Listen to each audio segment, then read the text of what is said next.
Nous allons apprendre aujourd'hui à reconnaître et contrer la manipulation des souvenirs par un pervers narcissique, quand la mémoire devient une arme dans les relations toxiques. Imaginez un instant que vos souvenirs, ces repères précieux qui façonnent votre identité, deviennent flous, instables, comme effacés par une gomme invisible. Vous ne savez plus si ce que vous avez vécu est réel, exagéré ou complètement inventé. Cette confusion mentale, si déstabilisante, est précisément l'objectif des pervers narcissiques lorsqu'ils réécrivent l'histoire à leur avantage. Un piège invisible mais redoutablement efficace. Pourquoi font-ils cela? Simplement pour asseoir leur contrôle et maintenir leur emprise. Si cette technique peut sembler tirée d'un scénario de thriller psychologique, elle est pourtant bien réelle. Elle s'inscrit dans un phénomène manipulatoire connu sous le nom de gaslighting, où la victime, confrontée à des déformations répétées de la réalité, finit par remettre en question son propre jugement. Dans cet article, nous allons explorer les mécanismes précis de cette réécriture de l'histoire, comprendre les motivations des PN et surtout vous donner les clés pour identifier et contrer cette stratégie insidieuse. Parce que la mémoire est un bastion de notre intégrité psychique, il est crucial d'apprendre à la protéger face à de telles attaques. Cette réflexion est tirée d'un article du site internet www.pervers-narcissique.com, dirigé par Pascal Couder, psychanalyste et psychologue clinicien, co-auteur de l'ouvrage de référence « La manipulation affective dans le couple, faire face à un pervers narcissique ».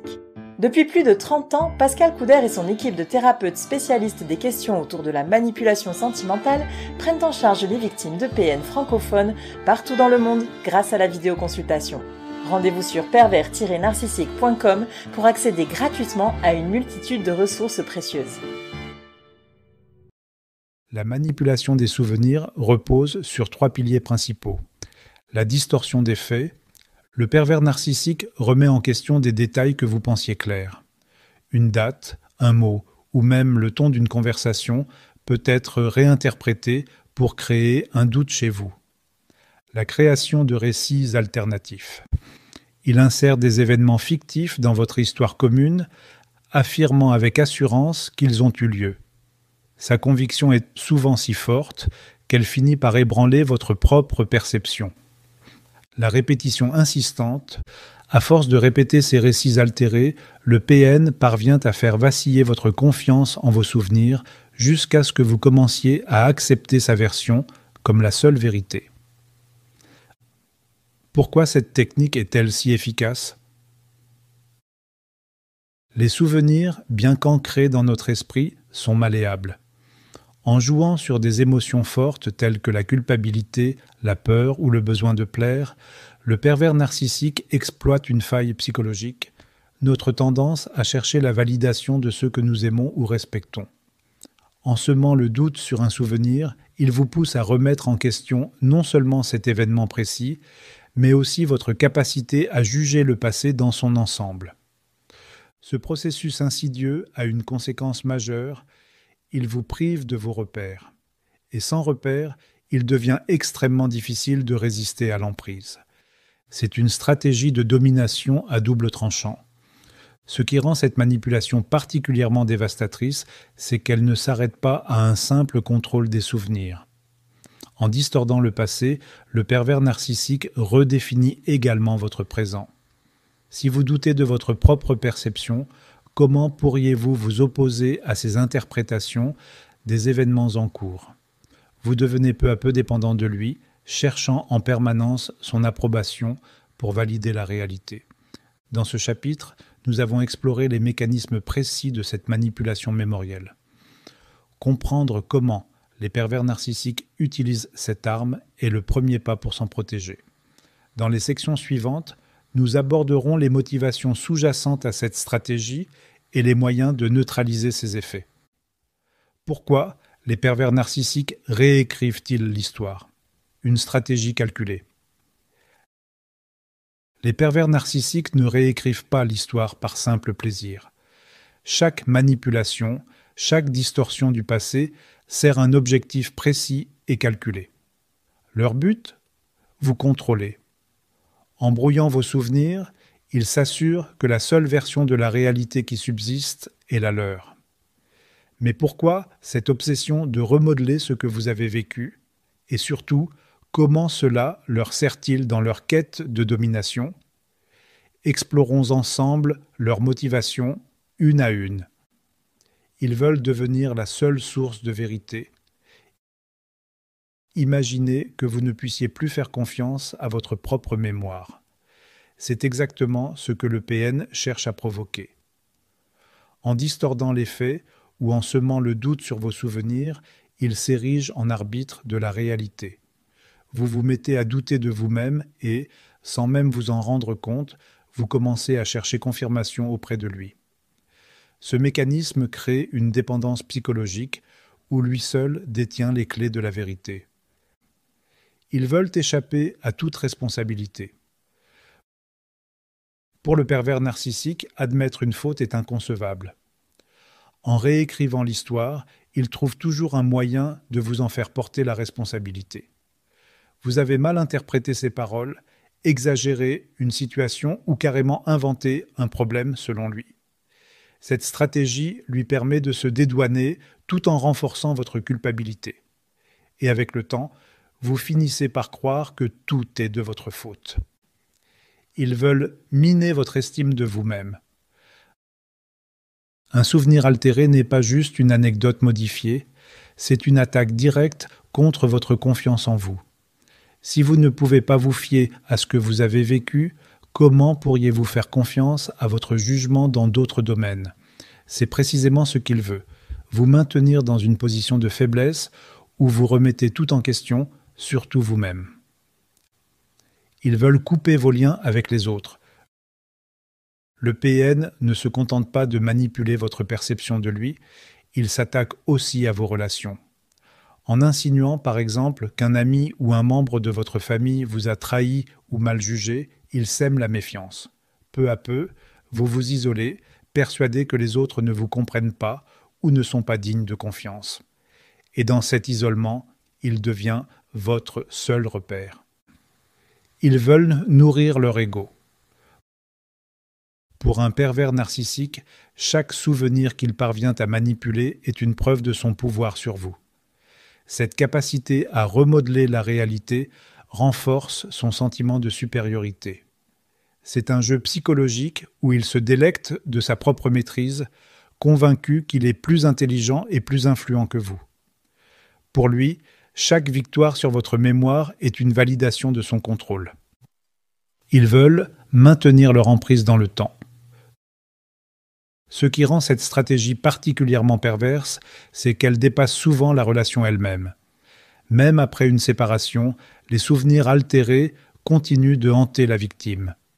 Cette confusion persistante la retient dans une forme d'emprise émotionnelle, l'empêchant de se reconstruire ou de tirer un trait définitif sur le passé.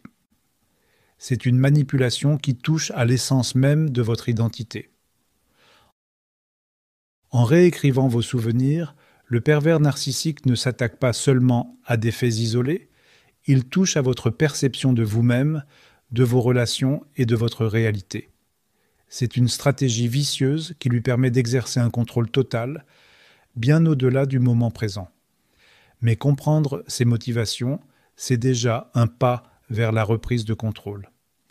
Dans le prochain chapitre, nous aborderons les effets de cette manipulation sur les victimes et les moyens concrets de s'en protéger. Quels sont les effets de la manipulation des souvenirs sur les victimes? La manipulation des souvenirs par un pervers narcissique ne se limite pas à une simple distorsion de la réalité. Elle s'insinue dans l'esprit de la victime, brouillant ses repères, ses perceptions et parfois même son identité. Ce processus insidieux va bien au-delà d'un simple mensonge. Il s'agit d'une stratégie délibérée pour instaurer le doute et renforcer l'emprise. Voyons comment cette manipulation affecte profondément les victimes, bien souvent sur le long terme. Premièrement, une confiance en soi brisée. Quand vos souvenirs sont remis en question encore et encore, vous commencez à douter de votre propre capacité à discerner le vrai du faux. Ce doute s'installe insidieusement. Au début, vous vous défendez, mais petit à petit, la répétition des arguments du PN érode votre assurance. Vous en arrivez à vous demander « Peut-être que je me trompe ? Et si c'était lui qui avait raison ?» Ce doute n'est pas anodin. Il sape votre confiance en vous, vous laissant vulnérable face à ces manipulations. Deuxièmement, la confusion, un outil de contrôle puissant. La manipulation des souvenirs crée une confusion permanente.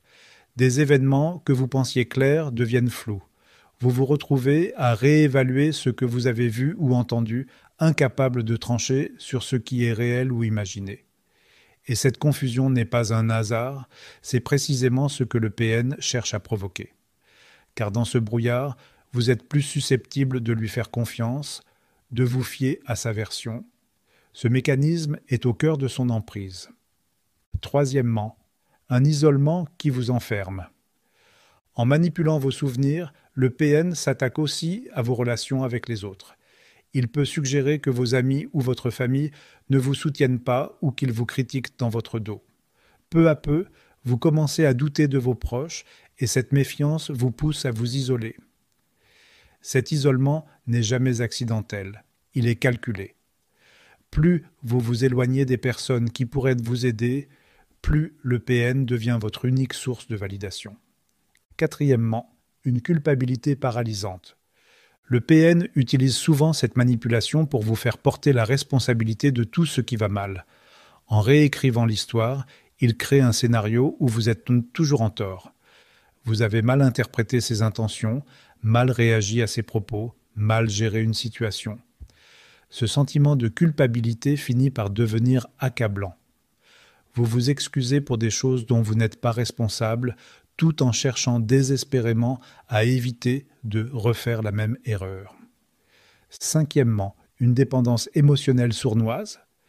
Quand votre perception de la réalité vacille, vous cherchez des repères pour comprendre ce qui se passe. Et c'est là que le PN excelle. Il se présente comme celui qui peut expliquer les choses, remettre les événements dans leur juste perspective. Cette dynamique crée une dépendance émotionnelle profonde. Vous ne faites plus confiance à vos souvenirs, à votre jugement. Alors, vous vous tournez vers lui encore et encore, renforçant ainsi son emprise.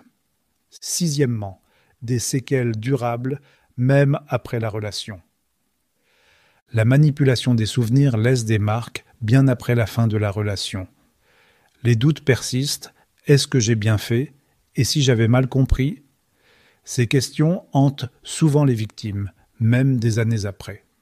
Cette confusion, parfois comparable à un stress post-traumatique, peut interférer avec la capacité à se reconstruire ou à faire confiance à nouveau. Mais avec du temps et un soutien approprié, il est possible de retrouver une stabilité intérieure. Cette manipulation a un impact profond, mais surmontable. La manipulation des souvenirs n'est pas juste un outil de contrôle temporaire, c'est une stratégie qui s'inscrit sur le long terme, affectant la manière dont vous percevez le passé, le présent et même votre avenir. Mais comprendre ces effets est une étape essentielle pour briser ce cycle toxique. Dans le prochain chapitre, nous verrons comment identifier et contrer ces manipulations pour reprendre le contrôle sur votre vie. Des exemples de manipulation des souvenirs. La manipulation des souvenirs par un pervers narcissique est une tactique qui vise à vous déstabiliser en modifiant votre perception de la réalité. Ce n'est pas toujours brutal ou évident. Au contraire, elle se fait par petites touches, des ajustements subtils qui finissent par vous faire douter de votre mémoire et de votre jugement. Voici des exemples concrets pour mieux comprendre à quoi cela peut ressembler et surtout pour reconnaître ces comportements.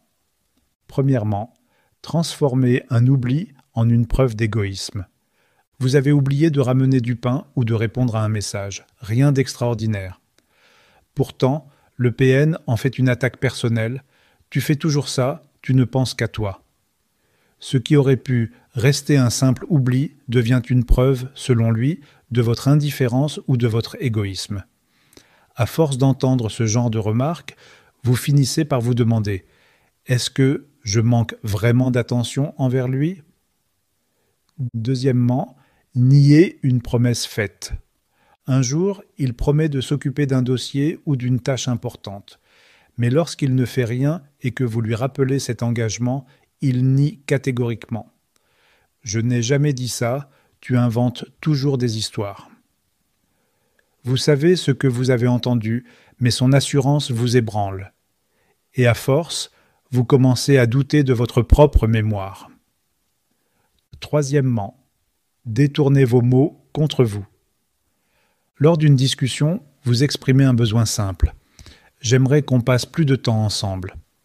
Plutôt que de vous écouter, il retourne votre remarque contre vous. Ah, parce que toi tu fais des efforts, tu me reproches tout ce que tu fais toi-même. Ce qui aurait pu être une conversation constructive devient un moment où vous vous sentez attaqué et obligé de vous justifier. Quatrièmement, réécrire des souvenirs communs. Un souvenir agréable peut devenir, entre ses mains, une arme pour vous faire culpabiliser. Vous évoquez une soirée entre amis que vous avez appréciée, mais il vous coupe. Cette soirée, celle où tu m'as humilié devant tout le monde? Rien dans votre mémoire ne correspond à cette version, mais il insiste. Et peu à peu, vous commencez à vous demander « Est-ce que j'ai dit quelque chose de blessant sans m'en rendre compte ?» Cinquièmement, vous accusez sur des faits imaginaires. Le PN ne se contente pas de déformer la réalité, il en invente parfois complètement. Par exemple, il peut prétendre que vous avez oublié un anniversaire ou une date importante alors que cela n'a jamais existé. Je t'en ai parlé, mais comme toujours, tu ne fais pas attention. Vous savez que cela n'est pas vrai, mais son insistance finit par ébranler vos certitudes. Sixièmement, minimiser ou nier ses propres actes toxiques. Après une dispute où il vous a rabaissé ou insulté, il agit comme si de rien n'était. Si vous essayez d'en parler, il minimise. Tu exagères tout le temps. J'ai à peine dit ça. Et parfois, il retourne la situation. Si je l'ai dit, c'est parce que tu m'as poussé à bout. Ces tactiques finissent par vous faire douter de la gravité de ces mots, voire par vous faire croire que c'est vous le problème. Septièmement, exploiter des souvenirs heureux pour maintenir l'emprise. Quand la relation est en crise, il évoque les bons moments du passé. Tu te rappelles nos débuts? Tout était parfait, mais maintenant tu as changé. Si tu faisais plus d'efforts, on pourrait retrouver ça. Ce genre de manipulation joue sur votre désir de retrouver des moments heureux. Mais elle vous fait aussi porter la responsabilité des problèmes actuels, comme si tout dépendait de vous. Et enfin, huitièmement, créer une confusion générale sur la réalité. Avec le temps, ces petites manipulations répétées vous font perdre pied. Vos souvenirs deviennent flous, incohérents, comme si votre réalité s'effondrait. Vous commencez à douter de tout, même de vos certitudes les plus simples. Et paradoxalement, vous en venez à chercher confirmation auprès de lui, car il semble être le seul à savoir. Cette dépendance est exactement ce qu'il cherchait à instaurer. Pourquoi il est crucial de reconnaître ces manipulations. Ces exemples montrent à quel point la manipulation des souvenirs est insidieuse. Elle ne fonctionne pas par de grands mensonges, mais par une accumulation de petites distorsions, presque invisibles. Reconnaître ces tactiques, c'est le premier pas pour les contrer. Plus vous les identifiez, plus vous reprenez confiance en votre propre perception de la réalité. Et cette confiance est votre meilleure arme pour sortir de son emprise. Comment se protéger de la manipulation des souvenirs? La manipulation des souvenirs par un pervers narcissique peut vous donner l'impression d'être pris dans un piège. Vous doutez de ce que vous savez, de ce que vous avez vu, entendu, ressenti. Pourtant, il existe des moyens de vous protéger, de reprendre le contrôle sur votre réalité. Cela demande de la vigilance, parfois un peu de courage, mais c'est à votre portée. Voyons ensemble comment. Premièrement, écrivez ce que vous vivez. Notez ce qui se passe, simplement, sans chercher à tout analyser. Une dispute, une conversation, une situation marquante. Consignez-les sur papier ou dans une application. Vous n'avez pas besoin d'écrire un roman, mais ces notes deviennent une référence précieuse. Si le PN essaie de vous convaincre que vous avez imaginé les choses, vous aurez vos propres mots pour vous ancrer dans la réalité. Deuxièmement, entourez-vous des bonnes personnes. Parler à des amis ou à des proches peut vous aider à clarifier vos souvenirs. Choisissez des personnes en qui vous avez confiance, celles qui vous écoutent sans juger. Leur regard extérieur peut être un point d'appui quand vous sentez que le PN brouille vos repères. Ne restez pas isolé de la manipulation se nourrit souvent du silence et de la solitude. Troisièmement, repérez les schémas. Les PN ne réinventent pas la roue. Ils utilisent souvent les mêmes stratégies. Tu te fais des idées, c'est toi qui ne te rappelles pas bien, tout le monde est d'accord avec moi. Ces phrases ne sont pas anodines. Elles font partie d'un mécanisme destiné à vous faire douter. Une fois que vous comprenez ces schémas, vous pouvez les reconnaître pour ce qu'ils sont, des outils de contrôle. Quatrièmement, refusez de justifier vos perceptions. Quand le PN remet vos souvenirs en question, il est tentant d'essayer de tout prouver, mais ces débats n'ont jamais de fin. Le PN cherche à vous entraîner dans son jeu, pas à comprendre. Apprenez à couper court. Je ne partage pas ton point de vue, ou je sais ce que j'ai vécu. Ce n'est pas toujours facile, mais cela vous aide à garder votre position sans vous épuiser. Cinquièmement, reconnectez-vous à vous-même. Quand on est sous emprise, on perd souvent de vue ses propres forces. Reprendre confiance en soi est essentiel. Faites des choses qui vous nourrissent, qui vous rappellent qui vous êtes. Une activité créative, du sport, une balade dans la nature. Ces moments, aussi simples soient-ils, vous aident à reconstruire votre estime de vous-même. Et plus vous êtes solide intérieurement, plus vous devenez résistante à la manipulation. Sixièmement, posez des limites. Si vous êtes encore en contact avec un PN, il est crucial de définir vos limites. Privilégiez les échanges écrits, cela vous permet de garder une trace et d'éviter les malentendus. Restez factuel, dans vos réponses, et ne laissez pas la discussion dériver vers des terrains émotionnels où le PN excelle. Cela peut être inconfortable au début, mais c'est une étape clé pour reprendre le contrôle. Septièmement, faites-vous aider si nécessaire. Il n'y a aucune honte à demander de l'aide. Un thérapeute peut vous accompagner dans ce cheminement, vous aider à comprendre les mécanismes du PN et à retrouver une stabilité intérieure. Avoir un regard extérieur et bienveillant est souvent un pas décisif pour sortir de l'emprise. Reprenez votre histoire. La manipulation des souvenirs n'est pas une fatalité. En reprenant petit à petit confiance en vos perceptions, en vous entourant des bonnes personnes et en posant des limites, vous pouvez déjouer cette tactique. Ce chemin demande du temps, parfois des hésitations, mais chaque pas que vous faites est une victoire. Vos souvenirs vous appartiennent, ils sont précieux. Ne laissez personne les redéfinir à votre place. Comment la thérapie peut aider à reconstruire sa confiance après une manipulation des souvenirs? La manipulation des souvenirs par un pervers narcissique ne laisse pas seulement des traces dans votre mémoire, elle s'attaque à vos fondations, à ce qui vous permet de croire en vous-même. Après une telle expérience, on peut avoir l'impression de flotter sans repère. Pourtant, il est possible de reconstruire cette confiance. La thérapie, loin d'être une solution magique, peut devenir un allié précieux sur ce chemin. Avec le bon accompagnement, vous pouvez retrouver votre équilibre doucement mais sûrement. Mettre des mots sur ce que vous avez vécu. Sortir d'une relation toxique, c'est comme émerger d'un brouillard épais. Vous savez que quelque chose n'allait pas, mais il est parfois difficile de comprendre précisément quoi. Un thérapeute peut vous aider à y voir plus clair. Ensemble, Vous explorez ce qui s'est passé, vous nommez les manipulations, vous démêlez les émotions. Ce travail, bien qu'inconfortable au départ, est libérateur. Il vous permet de poser les premières bases pour avancer. Reconstruire la confiance en vos ressentis. Quand quelqu'un manipule vos souvenirs, il vous pousse à douter de ce que vous voyez, entendez, ressentez. En thérapie, vous apprenez à écouter à nouveau cette petite voix intérieure que vous aviez peut-être mise de côté. Le thérapeute ne vous dit pas quoi penser ou ressentir.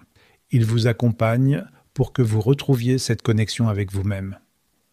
Petit à petit, vous réalisez que vos émotions sont légitimes, que vos perceptions méritent d'être prises en compte. Déconstruire les croyances imposées. Un pervers narcissique ne se contente pas de manipuler vos souvenirs, il laisse derrière lui des messages toxiques. Tout est de ta faute, tu es trop émotive, personne ne te croira. Ces phrases, répétées encore et encore, finissent par s'ancrer en vous comme des vérités. La thérapie vous aide à les identifier, à les remettre en question et surtout à les remplacer par des croyances plus saines. Ce processus n'efface pas les blessures, mais il vous donne les outils pour ne plus les laisser vous définir. Apprendre à poser des limites. Si vous êtes encore en contact avec le pervers narcissique, par exemple pour des raisons de coparentalité, la thérapie peut vous apprendre à poser des limites, pas seulement pour protéger votre espace physique, mais aussi votre espace mental. Comment répondre à ces provocations sans vous épuiser? Comment ne pas entrer dans ces jeux de pouvoir? Ces stratégies concrètes, développées avec l'aide de votre thérapeute, vous permettent de préserver votre énergie et de vous concentrer sur votre reconstruction. Retrouvez un sentiment de sécurité intérieure. Après une manipulation, on peut se sentir vulnérable, sur le qui-vive, comme si quelque chose pouvait encore nous déstabiliser à tout moment. La thérapie vous aide à recréer un sentiment de sécurité intérieure. Ce n'est pas un processus instantané, mais au fil des séances, vous commencez à ressentir une forme de solidité, de stabilité. Vous apprenez à vous apaiser, à vous faire confiance à nouveau, et cela devient un socle sur lequel vous pouvez bâtir. Redécouvrir vos envies et vos forces. La manipulation des souvenirs peut vous éloigner de ce qui vous rendait vous-même, ce que vous aimiez faire, vos passions, vos rêves, tout cela peut avoir été mis de côté, volontairement ou non. En thérapie, vous avez l'espace pour explorer à nouveau ces parties de vous. Vous découvrez ou redécouvrez ce qui vous fait vibrer, ce qui vous donne envie d'avancer. Et avec cela, revient une énergie, une envie de vivre pleinement pour vous. Acceptez le temps nécessaire à la guérison. Reprendre confiance en soi ne se fait pas du jour au lendemain. Il y aura des hauts et des bas, des moments où vous aurez l'impression d'avancer à grands pas et d'autres où le doute reviendra. Un thérapeute peut vous aider à traverser ces fluctuations sans perdre espoir. La thérapie n'accélère pas le processus, mais elle vous donne un cadre, un soutien pour que chaque étape ait du sens. Une boussole pour se retrouver. La thérapie n'est pas une baguette magique. Ce n'est pas un endroit où l'on règle ses problèmes comme on cocherait une liste. Mais c'est un espace précieux où vous pouvez être écouté, comprise, guidé. Chaque séance est une étape vers une meilleure compréhension de vous-même, un pas de plus pour reprendre possession de votre réalité et retrouver la confiance que le PN avait tenté de détruire. Vous méritez cet accompagnement. Vous méritez de vous retrouver. En conclusion, reprendre le contrôle de vos souvenirs, c'est reprendre le pouvoir. La manipulation des souvenirs est une tactique perverse, insidieuse, mais surtout efficace pour maintenir une emprise. Elle agit lentement, jusqu'à vous faire douter de votre propre réalité. Pourtant, le simple fait de reconnaître ces manipulations est déjà une première victoire. En mettant des mots sur ce que vous avez vécu, en identifiant ces distorsions, vous commencez à reprendre le contrôle. Rappelez-vous que vos souvenirs, vos ressentis et votre réalité sont valides, même si quelqu'un a tout fait pour vous les faire remettre en question. La clé, c'est de rétablir cette confiance en vous-même, pas à pas. Entourez-vous de personnes bienveillantes, appuyez-vous sur des ressources extérieures comme la thérapie et surtout, soyez patient, avec vous-même. Reprendre le pouvoir sur votre perception, c'est un chemin, mais c'est un chemin qui mène à une liberté plus grande, une vie où personne ne pourra plus dicter ce que vous devez penser, ressentir ou croire. Vous méritez de retrouver cette force intérieure parce qu'elle vous appartient et qu'elle a toujours été là, même dans les moments où vous en doutiez.